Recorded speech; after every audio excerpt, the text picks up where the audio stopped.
What is up guys, Danny this side. So in this video, I'm going to show you how to create a Stripe Express account. So first off, head over to Google or any browser and then in the search bar type in Stripe. After typing, you will see this first official link of Stripe. Click on this link and after clicking, you will be welcomed to this page of Stripe. So as you can see, I have the option of dashboard, but if you are new to Stripe, you will have the option of sign in here. So just sign in with your email and password, and then you will be able to access the dashboard, or you can say the homepage of Stripe. After coming to the dashboard, you can see the settings icon on the right side at the top. Just simply give it a click. And after that, scroll a bit down. And after coming to the product settings, under these product settings, you will find the option of connect.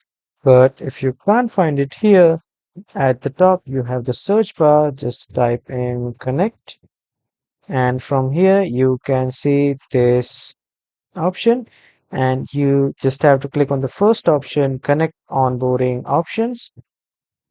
And after clicking here, you will open the connect sections, and then in the connect section, you will open the onboarding section. Now from here, you can build a platform and you can build a marketplace and you can power your platform with Connect. Just simply click on get started. After that, select your platform or marketplace, hit save. And after that, you have the option to view the integration guide. You can view the integration guide or you can change the business model if you want. But if you directly want to start the testing, hit on start testing and then you can create your own test account. So from here, you just have to enter all your payment details and your email and password, and this is how you can create your Stripe Access account. And that was all for this video, everyone. Thank you for watching.